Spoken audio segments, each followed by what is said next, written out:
ये चक्कर चलता ही आ रहा है और ये खत्म होने वाला नहीं है कि कोई सोचे खत्म हो जाए। आज कितना समय हो गया इस सृष्टि को चलते हुए। आप वेद पुराण भी देखोगे क्या बोलते हैं कि जन्मों जन्मों से, युगों युगों से, कल्पों से ये सृष्टि चलती आ रही है। जो आज खत्म ना हुई वो कभी खत्म होने वाली नहीं है। भूल जाओ कि ये सृष्टि कभी खत्म होगी, कभी खत्म नहीं होने वाली, कभी भी। किसकी खत्म होगी? जो यहां से निकल जाएगा। जेल आपके शहर में है, वो हमेशा जेल ही रहेगी, वो आपके लिए महल बनने वाली नहीं है। वो सब कैदियों के लिए जेल ही है और सदा रहेगी। किसके लिए खत्म हो जाएगी?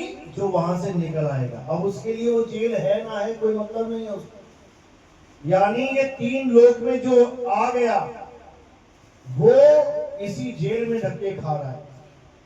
अब तीन लोक से जो निकल जाएगा उसके लिए ये जेल खत्म हो जाएगा। तो क्या कह रहे हैं साहिब?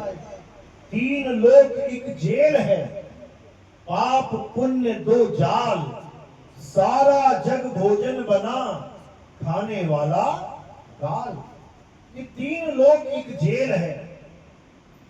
ये जो हमें सूरज चांद सितारे धरती आकाश दिखाई दे रहा है, ये हमें लगता है कि परमात्मा ने बनाया है। इस गलत फहमी से जितनी जल्दी बाहर निकल सको निकल जाओ। ये परमात्मा ने नहीं बनाया। परमात्मा का घर तो छोड़ के हम यहां आ गए हैं, तभी तो हमें सारे ग्रंथ, सारे संत ये समझा रहे हैं कि इस मायावी संसार से निकलो, भगवान का नाम लो, भगवान का नाम जपो। क्यों भगवान का नाम जपना है? अगर भगवान ने सृष्टि बनाई है तो नाम जपने की जरूरत क्या है? भगवान की दुनिया में तो बैठे हैं हम, फिर नाम जाप को तुम क्यों अहमियत दे रहे हो? क्यों कह रहे हो सारे मिलके नाम जपो नाम जपो? क्या हो जाएगा नाम जप के? फिर कहते तुम इस भव सागर से बाहर आ जाओगे। अरे बनाया भी तो उसी ने है, बनाया भी तो उसी ने है जिसका तू नाम जपवा रहा है। इतना भी बुद्धि, इतनी भी विवेक शक्ति काम नहीं कर रही है कि जिसने ये जेल बनाई है उसी का नाम जप के कभी कोई पार हो सकता है क्या? बकरा कसाई के आगे हाथ जोड़ के खड़ा हो जाए तो बच सकता है क्या? बकरा क्या करे कसाई के आगे भी बच जाए? कसाई का काम ही बकरा काटना है।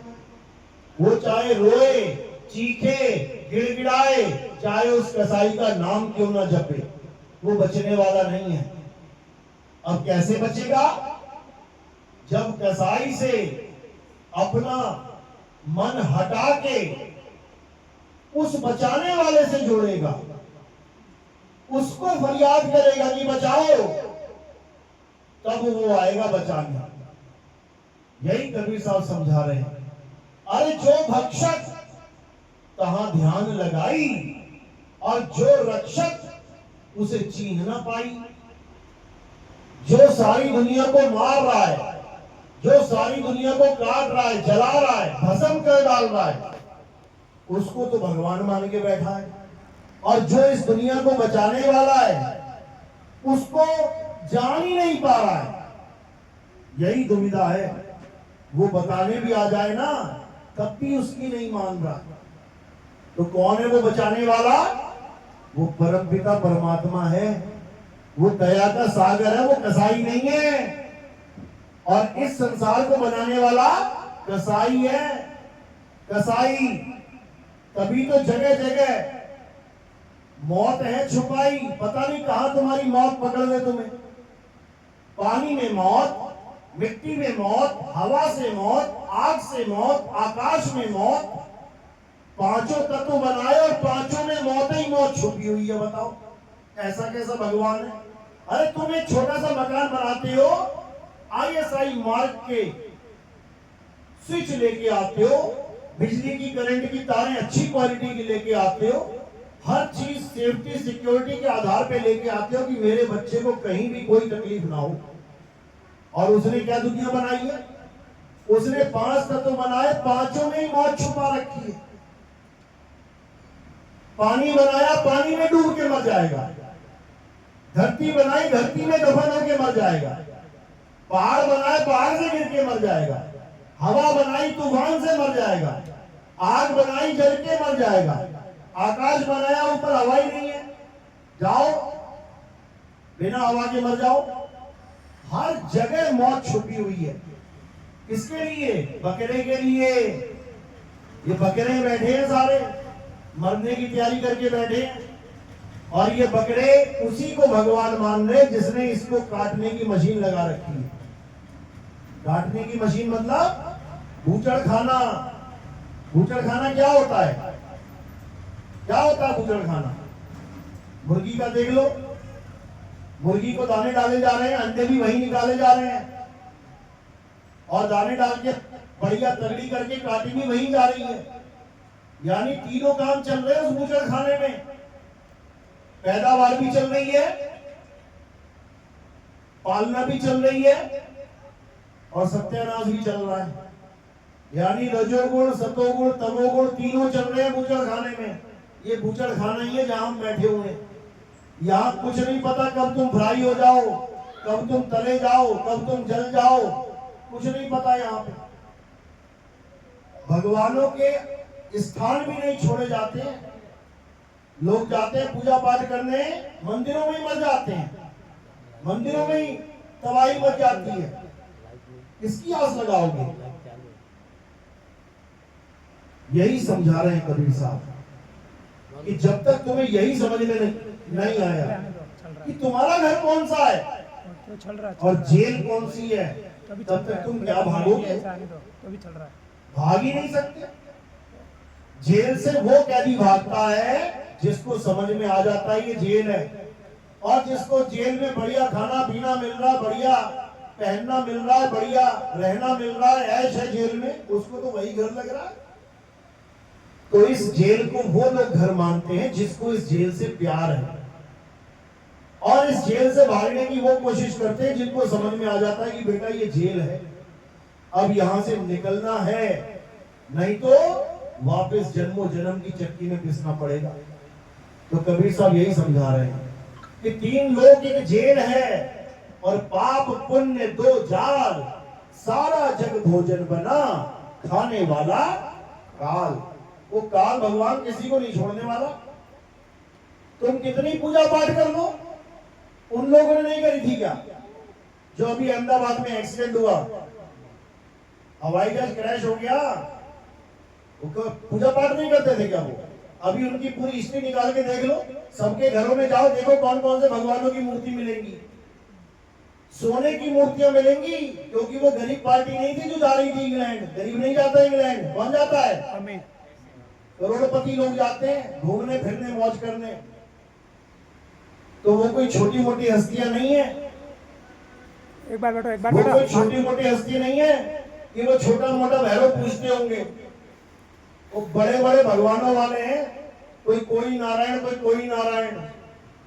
जाके देख लेना उनकी फोटो, घर में कौन कौन से भगवानों की है, और पूछ लेना क्या पूजा नहीं करते थे? अरे बड़ी पूजा करता था मेरा बेटा, बड़ी पूजा करती थी मेरी माँ। तो क्या हुआ? कोयला बन के निकली है, कोयला बन के। ये भगवानों की पूजा करने का फल है। किस किस को चाहिए फल? हाथ खड़ा करो जरा, चाहिए किसी को? अगर ऐसा फल होता है भगवान की पूजा करने का तो हाथ खड़ा कर दो जिसको चाहिए। तो ये है काल भगवान की पूजा करने का मजा। कबीर साहब समझा रहे हैं, ये काल भगवान अपनी ही पूजा करवाता है और फिर खुदा ही काटता है, ये बचाता नहीं किसी को। इतना निर्दयी है ये काल निरंजन। अगर इसके बारे में ज्यादा जानकारी चाहिए, अनुराग सागर पढ़ लेना। कौन सा ग्रंथ? अनुराग सागर। तुम्हें पता लग जाएगा इस काल भगवान ने क्या खेल रखा है यहाँ पे, और देवी देवताओं की पूजा में मगन करवा रखा है सबको। खुद तक तो पहुंचने भी नहीं देता किसी को, ये समझ लो। तो कबीर साहब समझाते हैं इस काल के बारे में कि ये काल बड़ा अन्यायी है, ये बड़ा निर्दयी है। तुम सारी उम्र इसकी पूजा करते रहो, ये तब भी तुम्हारा कत्ल करेगा। इसका काम ही यही है। इसलिए अब क्या करना है? अब परमात्मा की शरण में जाना है। अब परमात्मा की शरण क्या होती है वो समझ लो अच्छे से। परमात्मा की शरण का मतलब होता है परम आत्मा। उसके नाम में ही भेद छुपा हुआ है। यानी अब हम किसकी शरण में जाएंगे? परम आत्मा। आत्मा। यानी शरीरों का कोई खेल ही नहीं है। ये कोई राम जी, हनुमान जी, कृष्ण जी, माता जी का खेल नहीं चल रहा है यहाँ पे। अब चलेगा खेल परम आत्मा का, यानी वो जो हर प्रकार के शरीर से न्यारा है, परम आत्मा। और हम सब कौन है? जीव आत्मा। जीव आत्मा। यानी जीव आत्मा और परम आत्मा, बस अब दो चीजें रहनी चाहिए तुम्हारे दिमाग में। शरीर नाम की चीज को निकाल दो, नहीं तो फिर फ्राई होगे, निकलोगे बढ़िया वाला। अब हटा दो उसको दिमाग से। अब ना तो शरीरों की पूजा करनी है और ना ही खुद को शरीर मानना है। कोई भगवान, कोई परमात्मा शरीर नहीं है। हटा दो दिमाग से शरीरों को। अब आत्मा को जानना। कबीर साहब यही समझा रहे हैं। जल में नीर प्यासी, मोहे देखत आवे हासी, आत्म ज्ञान बिना नर भटके, कभी काबा कभी काशी। कह रहे हैं अब आत्मा पे आ जाओ। अब ये शरीरों का खेल खत्म करो, बहुत हो गया। नहीं तो जलोगे, मरोगे, कटोगे, गलोगे, यही काम रह जाएगा। अब आत्मा करके खुद को जानो तो क्या होगा? ना जलोगे, ना कटोगे, ना गलोगे। क्यों? क्योंकि हे अर्जुन, इस आत्मा को ना तो कोई शस्त्र काट सकता है, ना अग्नि जला सकती है, ना वायु सुखा सकती है, ना जल भिगो सकता है। जब इस आत्मा को कोई कुछ करे ही नहीं सकता, तो ये पूजा किसकी करे? क्यों ना खुद को ही जान ले। समझो, ये उनकी पूजा करने में लगी पड़ी है जिनके पैरों में तीर लग गए, शरीर छूट गया। किसके लगा तीर? कौन से भगवान के पैर में तीर लगा था? कृष्ण भगवान के। कृष्ण भगवान के। और तुम्हारे पैर में तीर लग सकता है क्या? तुम आत्मा हो, आत्मा के पैर में तीर लग सकता है क्या? नहीं लग सकता। तो जो आत्मा के किसी अंग में तीर नहीं लग सकता, वो उसको पूज रही है जिसके पैरों में तीर लग गया।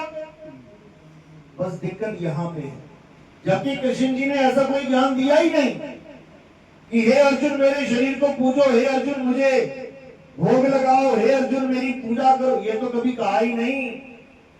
वो तो अर्जुन को ये समझाते रहे, हे अर्जुन ना तू शरीर है, ना मैं शरीर हूं। ये शरीर तो इस आत्मा के कपड़े हैं। कुछ समय के लिए मैंने पहन लिए, कुछ समय के लिए तूने पहन लिए। ये कपड़े मैं भी उतार दूंगा, ये तू भी उतार देगा, और ये जितने राजा महाराजा ये भी उतार देंगे। इन कपड़ों की तो मृत्यु हो जाएगी, लेकिन हम तो अमर हैं। ये ज्ञान दिया था कृष्ण जी ने। लेकिन ये ज्ञान किसी को समझ में नहीं आया, तो क्या करने लग गए? कृष्ण जी की पत्थर की मूर्ति बना के पूजने लग गए। आसान है, गए, नहलाया धुलाया, भोग लगाया, टीका लगाया, घंटी बजाई, घर को वापस आ गए। इतना आसान है भगवान को पूजना। ये भगवान की पूजा नहीं है भाई, ये पत्थर की पूजा है। भगवान को पूजना बिल्कुल अलग काम है, उसमें पत्थर की जरूरत ही नहीं पड़ेगी। तो कबीर साहब भगवान की पूजा को मना नहीं करते हैं, पत्थर की पूजा को मना करते हैं। अरे पाथर पूजे हरि मिले, तो मैं पूजू पहाड़, और वासे ये चाकी भली, जो पीस खाए संसार।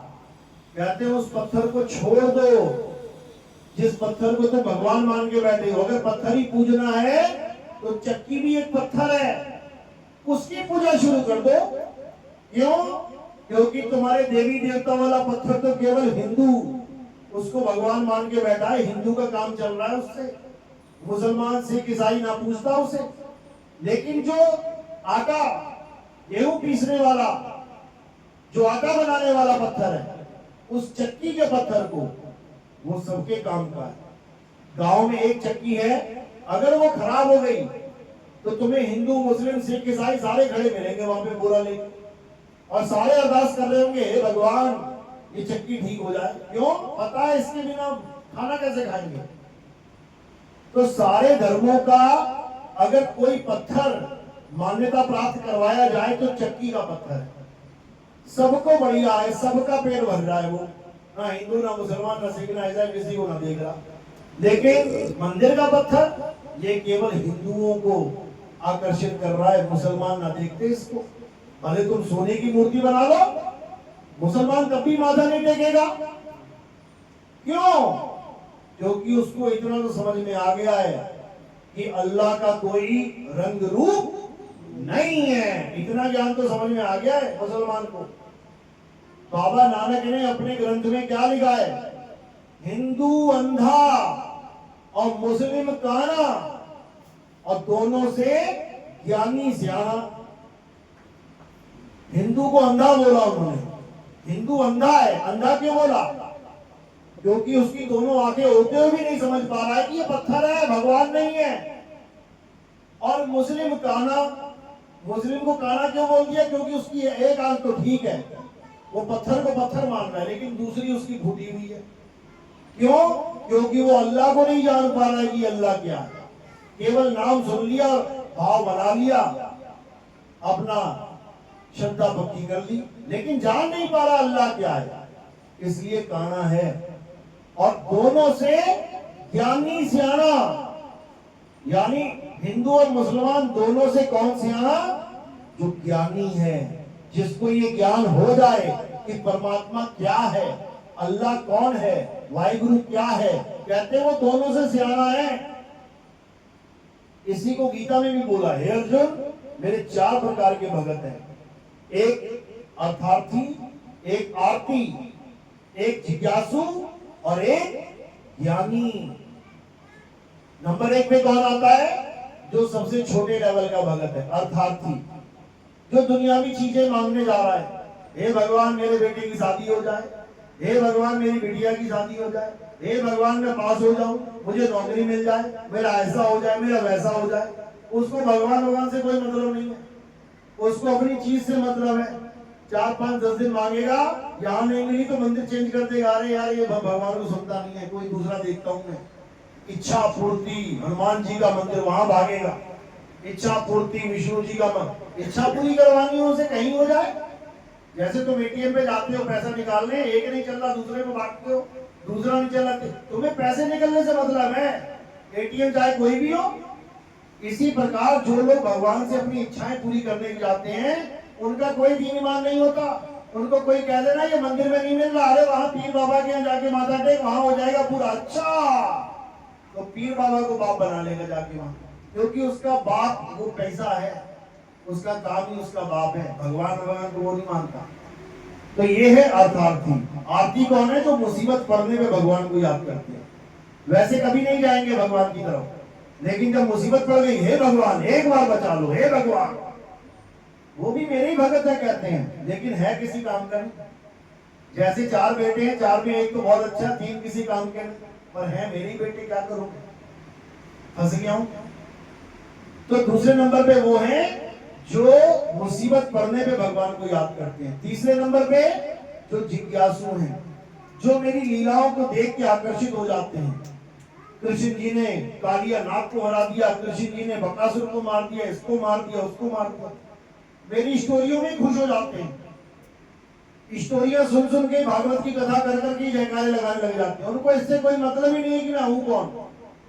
वो मुझे केवल एक आम शरीर मान बैठते हैं कि ये कृष्ण जी है, ये शरीर है, पैर में तीर लगा था, मृत्यु हो गई।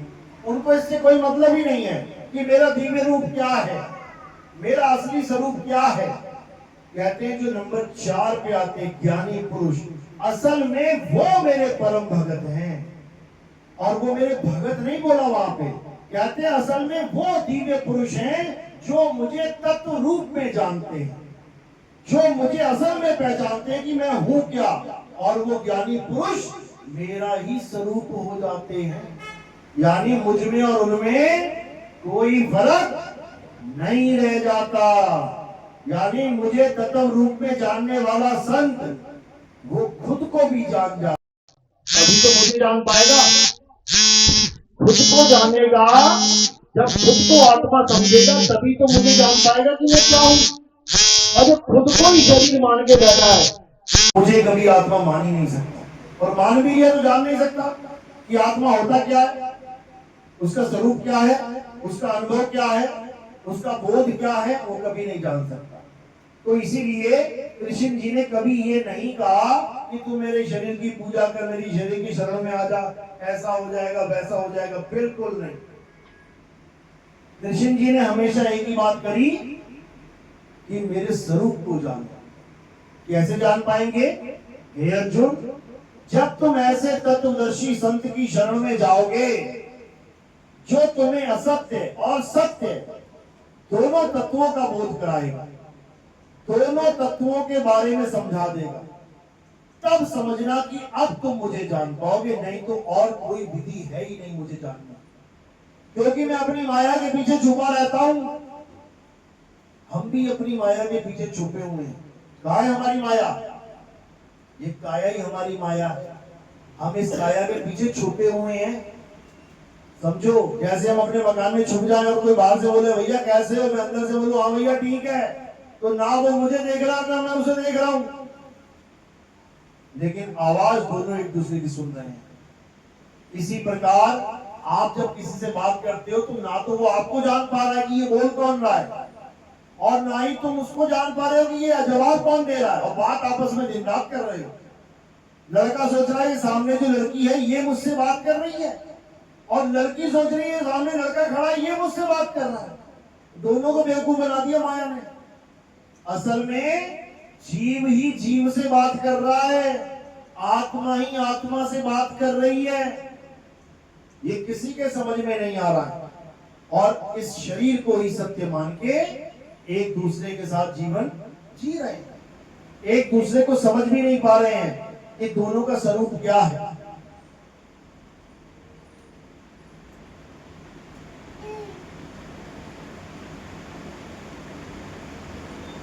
तो इसीलिए कबीर साहब ने स्वरूप ज्ञान की बात करी है। क्या कह रहे हैं कि ऐसे गुरु की शरण में मत चले जाना जो तुम्हें मंत्र जंतर पढ़ा के घर वापस भेज दे, जपो बेटा ओम कलियम हरियम शरियम फरियम। ये ऐसा गुरु मत कर लेना कि पता लगे तुम्हें राम राम राम राम सीता सीता सीता राधे राधे जपवा के घर वापस भेज दे, चला जा।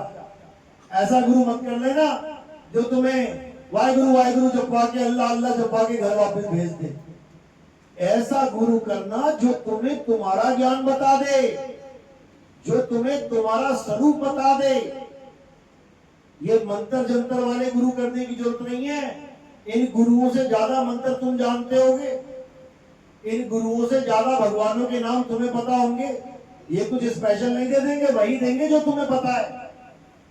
लेकिन जो सतगुरु होता है वो तुम्हें कभी जंत्रों मंत्रों में नहीं फंसाएगा, वो तुम्हें इन जंतर मंत्र से बाहर निकाल देगा, तुम्हें आत्म स्वरूप का ज्ञान देगा, तब तुम्हारा कल्याण होगा।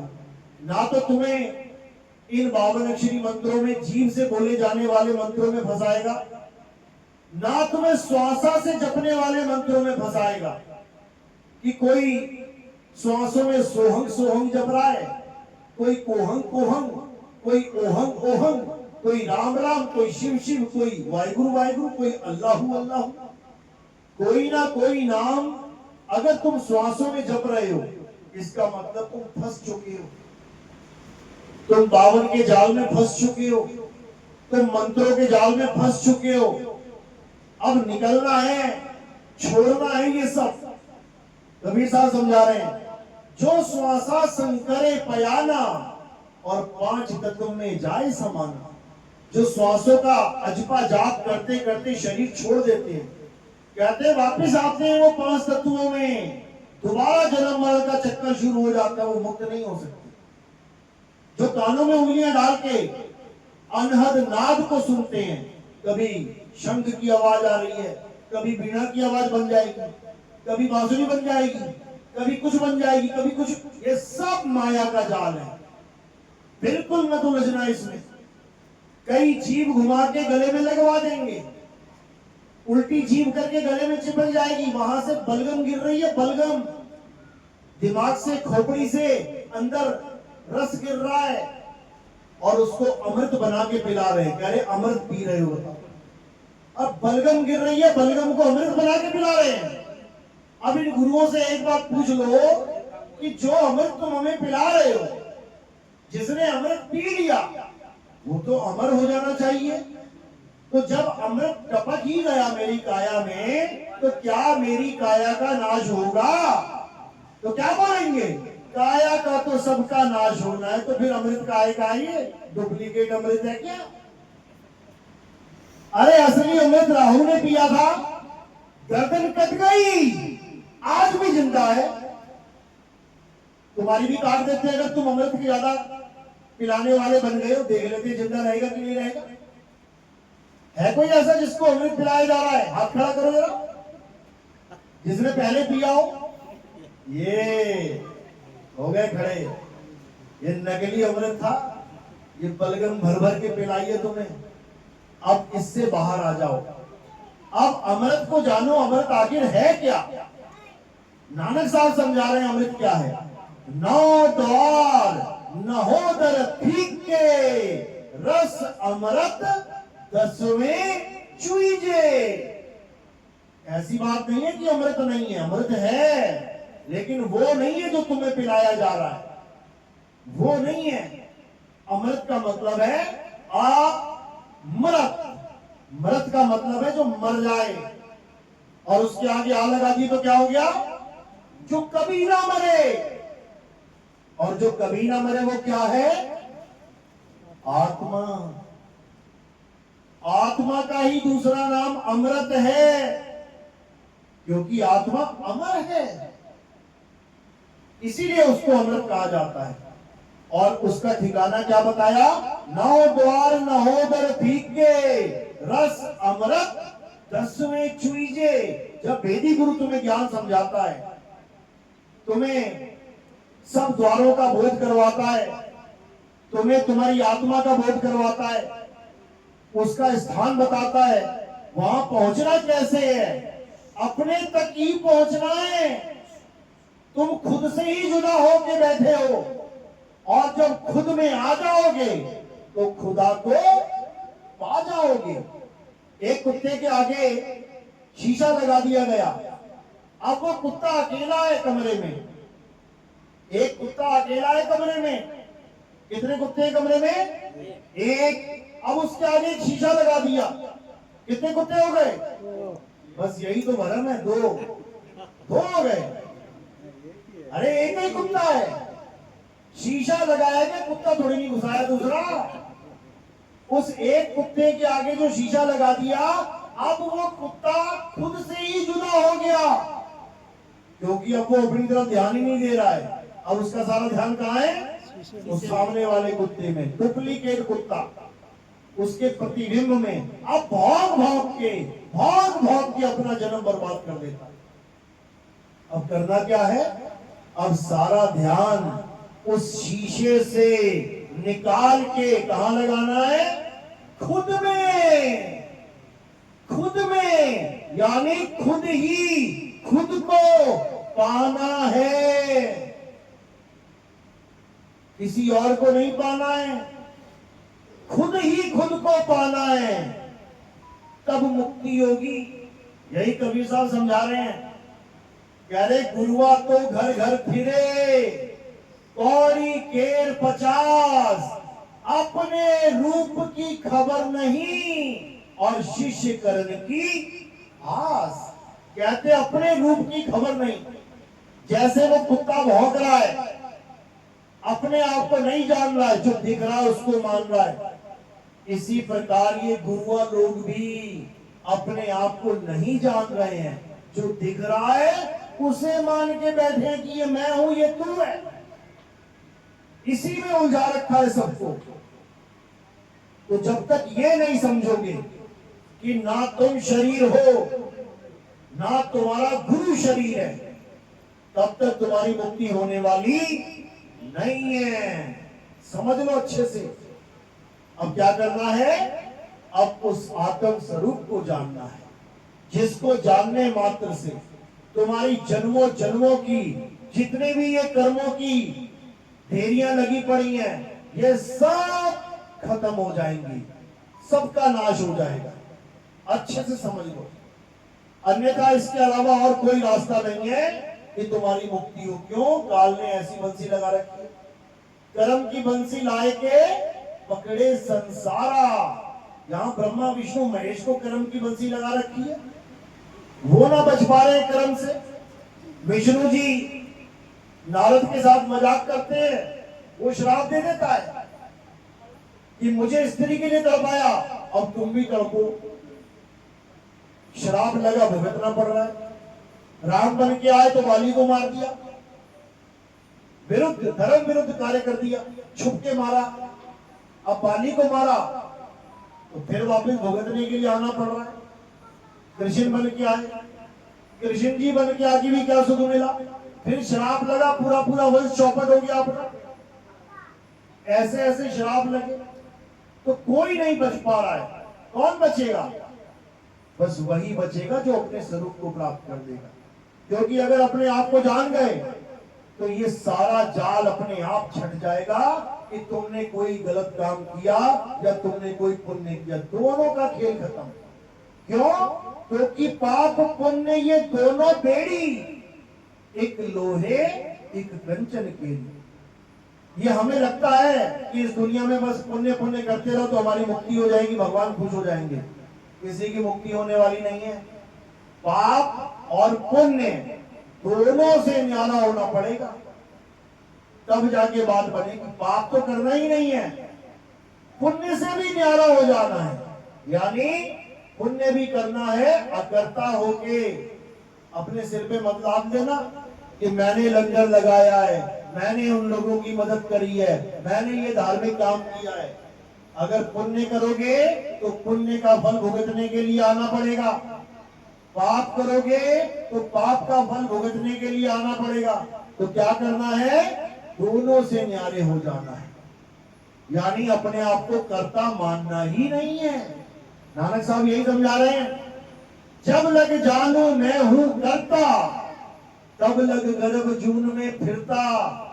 जब लग जानू बैरी मीत, तब लग नहीं चलना ही चीत। यानी आपने बस 3 चीजों पे ध्यान देना है। नंबर 1, आप कुछ करते ही नहीं हो। अगर कुछ हो भी जाता है तो बिल्कुल किनारे हो जाना, दिमाग में बीज मत डाल देना कि तुमने कर दिया है। समझो, पूरे दिन में जो भी तुम करते हो, तुम करते ही नहीं हो।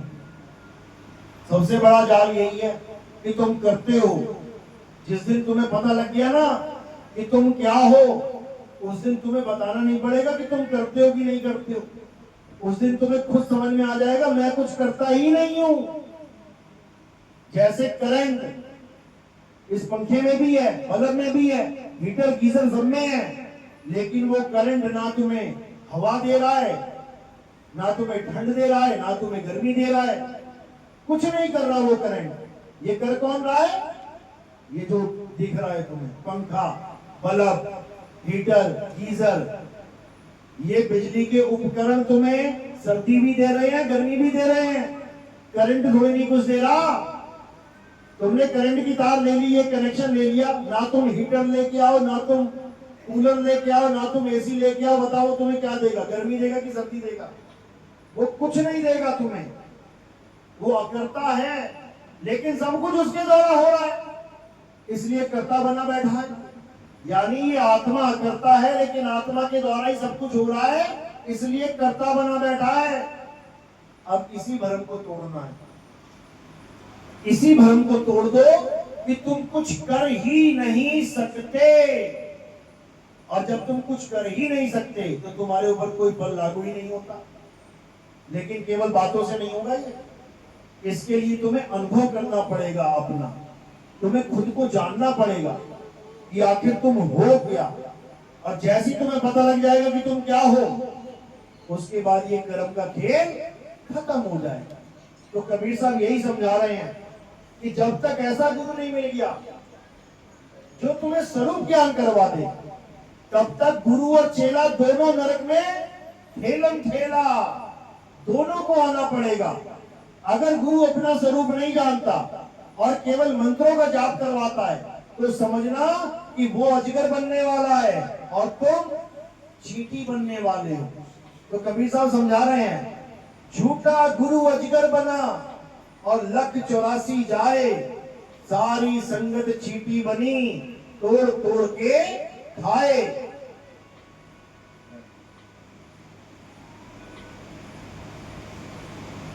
तो यही समझना है। और जिसको ये समझ में आ गया, समझ लो उसका जन्म मरण का खेल खत्म हो गया। अब और कुछ नहीं करना है। तो क्या करना है? ऐसे गुरु की शरण में जाना है जो तुम्हें तुम्हारा स्वरूप बता दे। और जब तुम्हें स्वरूप का ज्ञान हो जाएगा, तब तुम में और तुम्हारे पिता में कोई अंतर नहीं रह जाएगा। एक कुएं से मटका लेके आए पानी का, अब वो देखने में लग रहा है तुम्हें कि वो अलग है, लेकिन जब वही मटका वापस कुएं में डाल दो, अब बताओ क्या अलग है? कुछ भी अलग नहीं। इसी को बोला गया है जो तू सो हम। लेकिन लोग जान नहीं पाए इस अवस्था को, और उन्होंने मंत्र बना दिया सो हम। इसी को जपने में लग गए, जन्मों जन्म हो गए जपते, सोहम करते करते। कबीर साहब समझा रहे हैं, जो जन होंगे जौहरी रतन लेंगे मिल गाए, सोहंग जप मुआ और मिथ्या जन्म गवाए। कहते हैं झूठे में जन्म निकल गया बेचारों का, सोहंग जपते जपते। सोहंग जपना नहीं है, सोहंग आपे आप हो जाना है। कैसे होंगे? कहते स्वासा की कर सिमरनी और कर अजपा का जाप, परम तत्व का ध्यान धर, सो हम आपे आप। इतना क्लियर समझा दिया, लेकिन अज्ञानी जीव को समझ में नहीं आ रहा। कह रहे स्वासा की कर सिमरनी, ये जितने माला फेरने वाले लोग हैं, ये किसकी सिमरनी लेके बैठे हैं? काठ की, लकड़ी की। अब देख तरीको 1 2 3 4 5 6 करते करते 108, उसके बाद माला छोड़ दे। तो कबीर साहब कह रहे तू तो फॉर्मेलिटी में लग गया, ये 108 पूरी करूंगा तब जाऊंगा ऑफिस। ये छोड़ इसको, ये हाथ वाली माला को छोड़, और कौन सी माला बना ले? श्वासों की माला बना ले। अब ये रोक के दिखा, 108 के बाद रोक के दिखा जरा, 108 बार नाम ले लिया, अब इसको रोक दूं, मरेगा। ये दिन रात चल रही है, ऐसे चला परमात्मा के नाम को। लेकिन ये नहीं कि इसी में नाम जपने लग जाना, ये भी नहीं। श्वासा की कर सिमरनी, कर अजपा का जाप, यानी जिसको जपा ही नहीं जा सकता, अजपा, उसका जाप कर। जिसको जपा जा सकता है उसका जाप मत कर। श्वासा की कर सिमरनी, कर अजपा का जाप। अब उस अजपा का जाप कैसे करते हैं अगली लाइन में बता रहे हैं। परम तत्व का ध्यान धर, सो हम आपे आप। इसका ध्यान धरना है, परम तत्व का। अब ये कैसे धरेंगे? श्वासा का जाप, अजपा जाप करने वाले कहां का ध्यान करते हैं? त्रिकुटी में ध्यान करते हैं। किसका ध्यान करते हैं? उस ज्योति स्वरूप का ध्यान करते हैं, निरंजन का ध्यान करते हैं। यही काल भगवान है। ये गगन है, गगन, ये धरती है, ये पाताल है, ये 3 लोक है। 3 लोक है देह में, रोम रोम में धाम, और बिन सतगुरु ना पाइए सार शब्द निज नाम। तो ये गगन है, इस गगन में आग लगी हुई है। इस गगन में जो आग लगी है सबको जला रही है। वो कह रहे गगन में अगिया लागी बड़ी भारी। अरे ब्रह्मा जल गए, विष्णु जल गए शिव त्रिपुरारी, राम भी जल गए, लक्ष्मण जल गए कृष्ण मुरारी। गगन में अगिया लागी बड़ी भारी। कह रहे धरती जल गई, अंबर जल गए, अरे जल गई सृष्टि सारी। सूरज जल गए, चंदा जल गए, 9 लाख तारा जारी। गगन में अगिया लागी बड़ी भारी। अब कह रहे कहे कबीर सोई जन बच गए, जिन शब्द में सूरत संभारी। गगन में अगिया लागी बड़ी भारी। अब क्यों बोला ये सब? क्योंकि तुम्हें जितने भी ये दिखाई दे रहे हैं भगवान, जो भी तपस्या करने में लगे हुए हैं, भोले शंकर को देख लो, कहां पे ध्यान लगा के बैठे हैं। आंख बंद है, ध्यान कहां पे है? यहां पे। देखो तीसरी आंख खुली ना, और वो आंख कहां लगी हुई है? वो गगन में आंख कहां लगी है? यही लगी है। इसीलिए हिंदू लोग टीका लगाते हैं लाल लाल। इसको प्रदर्शित करता है वो टीका कि यहां है वो ज्योत, यहां पे ध्यान रखो। चंदन का टीका लगाते हैं ताकि ठंडक लगी रहे यहां पे और ध्यान अपने आप यहां केंद्रित रहे। औरतें बिंदी क्यों लगाती हैं यहां पे? यहां क्यों नहीं लगाती हैं? इसीलिए लगाती हैं ताकि उनका ध्यान यहां रहे। एक चींटी भी चलती है ना, तुम्हारा ध्यान अपने आप आ जाता है, अरे चींटी है यहाँ पे, कुछ है यहाँ पे। तो जब 24 घंटे बिंदी लगा के रखेंगी तो ध्यान कहाँ रहेगा? यही रहेगा। यानी ग्रस्त जीवन में भी उन्हें साधु का भजन करवाया जा रहा है, टीके लगवाए जा रहे हैं, बिंदी लगवाई जा रही है कि यहाँ ध्यान रखो, भगवान यहाँ बैठा है। और ये कोई फैशन वाली बिंदी वाला काम नहीं है ये कि फैशन के लिए बिंदी लगाई जाती थी। आज तुम्हारी बिंदियां मिल रही हैं, कंपनियां बना रही हैं। सीता मैया के टाइम में कौन सी कंपनी बनाती थी बिंदी? हैं? आज तुमने केवल फैशन बना दिया। लाल नहीं, पीली वाली ठीक है, पीली नहीं, मैचिंग वाली वो हरी वाली लेके आना। ये बिंदियां इसलिए लगाई जाती थी, टीका लगाया जाता ताकि तुम्हारा ध्यान यहाँ केंद्रित रहे शिव नेत्र पे। और इसी को कबीर साहब मना कर रहे हैं कि यहां ध्यान नहीं रखना है। अब अगर यहां ध्यान रखोगे तुम भी उसी आग में जल जाओगे जिसमें ये सारे जल गए। तो क्या कर रहे हैं? यहां कौन बैठा है? यहां मन बैठा है। अरे मन ही स्वरूपी देव निरंजन, तुम्हें राखे भरमाई हो, ए हंसा तू अमर लोक का बड़ा कालवश आई हो। ये समझा रहे हैं। कह रहे निज मन करत जहां ठकुराई, सो नैनन पिछवाड़ा है, कर नैनो दीदार महल में प्यारा है। लेकिन किसी के समझ में नहीं आती है बात। सबके सब यही अटके पड़े हैं। गोरखनाथ भी यही अटका पड़ा था। तो कबीर साहब ने समझाया ना गोरख, अरे इंगला बिन से, पिंगला बिन से, और बिन से सुसुमन नाड़ी, कहे कबीर सुनो रे गोरख, कहां लगी हो ताड़ी? कहां लगाओगे ताड़ी? जब ये शरीर नाश हो जाएगा, ये इंगला पिंगला सुषमना का खेल खत्म हो जाएगा, तो कहां ध्यान रखोगे अपना? शब्द में ध्यान रखो। अब इस गगन से पार चलो। तो कह रहे हैं, कहे कबीर सोई जन बच गए, जिन शब्द में सूरत संभारी, और गगन में अगिया अल्लाह की बड़ी भारी। अब तुम्हें ऐसा गुरु चाहिए जो तुम्हें गगन से पार पहुंचा दे। वो गुरु चाहिए जो तुम्हें ब्रह्म से पार पहुंचा दे, पार ब्रह्म तक पहुंचा दे। अब तुम्हें वो गुरु चाहिए। ये इंगला पिंगला सुषमा वाला खेल खत्म हो गया। अब आगे का ज्ञान समझना है। तो कबीर साहब ने कोई कसर नहीं छोड़ी समझाने में। लेकिन ये जीव बेचारा क्या करे? पुराना रंग ऐसा चढ़ा हुआ है, छूटने का नाम नहीं लेता। लेकिन जिस पर कृपा हो गई, परमात्मा का ज्ञान जिसके दिमाग में फिट हो गया, फिर काल भगवान उसका कुछ नहीं बिगाड़ सकता। फिर कहते सार शब्द आए जेई विधि हाथा, और तेई विधि काल नवावे माथा।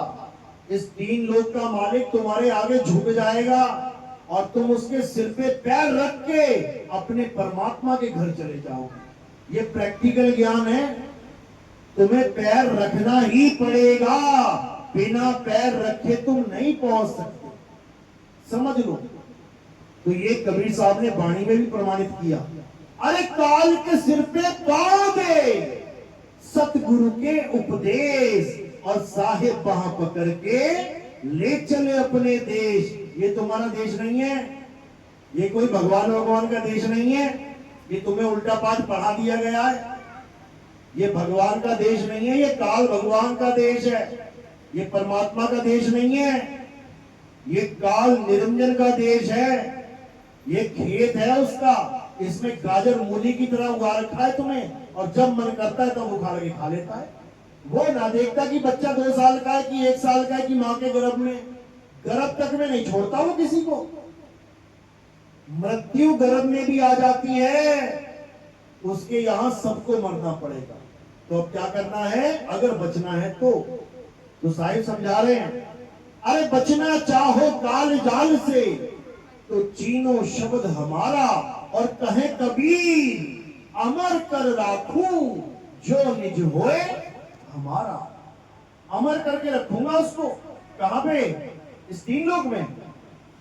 अमर लोक में, अमर लोक में अमर ही रहेंगे सब, यहां वापस नहीं आने देता मैं। लेकिन किसको? जो निज होए हमारा, जो सिर से लेके पांव तक मेरा हो गया। यानी अब उसके दिलो दिमाग में और किसी का नाम नहीं आना चाहिए। कोई देवी देवता नहीं, कोई भगवान नहीं, कोई पितर नहीं, कोई हैवान नहीं, कोई चुड़ैल, कोई चंडाल नहीं, कुछ नहीं। केवल और केवल परम पिता परमात्मा शब्द गुरु, उसके अलावा और कुछ नहीं। तो जो शब्द गुरु की शरण में आ जाएगा, शब्द गुरु उसको अपने अंदर संभालेगा। कह रहे जाप अजपा अनहद को इस्तेमाल करके तुम वहां नहीं पहुंच सकते जहां तुम्हें शब्द गुरु पहुंचा देगा। तो कह रहे जाप मरे अजपा मरे अनहद भी मर जाए, सुरत समाई शब्द में बातों काल ना था। तो काल से बचने का एक ही तरीका है, शब्द गुरु में समाना है और सदा सदा के लिए इस काल भगवान की नगरी को छोड़ के चले जाना। चलो, मेरी बात समझ में आ रही है? किस किस के समझ में आ रही है? हाथ खड़ा करो जरा। अच्छा, पूरा सूरत ही जा किया, सबकी सूरत जाती है, बहुत बढ़िया। तो और भी जो हमारे सत्संग सुनना चाहते हैं, YouTube चैनल पे सर्च करेंगे नितिन दास के सत्संग आ जाएंगे, या फिर कहत कबीर सुनो भाई साधो नितिन दास टाइप करेंगे, हमारे सीरियल वाइज सत्संग आ जाएंगे। एक नंबर से स्टार्ट करना है, 1 2 3 4 5 6। जब ऐसे करके सिलेबस पढ़ेंगे आप, बड़े आसानी से आपको समझ में आने लग जाएगा कि मैं क्या बताना चाह रहा हूँ। बीच बीच में से सुनोगे तो नहीं समझ में आएगा, बात नहीं बनेगी। बच्चे को जब पढ़ाया जाता है तो पहली क्लास से स्टार्ट करते हैं, पहली दूसरी पांचवी 10वीं तक। ऐसा नहीं होता कि पहली के बाद 10वीं किताबें रखती, फिर 5वीं किताबें रखती, फिर 7वीं की, फिर दूसरी, ऐसा नहीं। इसलिए सीरियल वाइज सत्संग सुनोगे, एक एक बात दिमाग में जाएगी और मालिक की कृपा होगी, ये भरमजाल टूट जाएगा। बोलिए परम पिता परमात्मा की, सदगुरु बंदी छोड़ कबीर साहेब की, सभी संतों की, सभी भक्तों की, सदगुरु मदनपति साहेब की, सदगुरु जौहरपति साहेब की, सदगुरु वैरागपति साहेब की, सभी संतों की, सभी भक्तों की, आज के आनंद की, सकल हंस को बंदगी साहेब बंदगी। अब आरती का समय है। आरती कैसे करते हैं समझ लो, एक एक करके आएंगे। थोड़े से फूल, 1 पत्ती 2 पत्ती, ये मेरे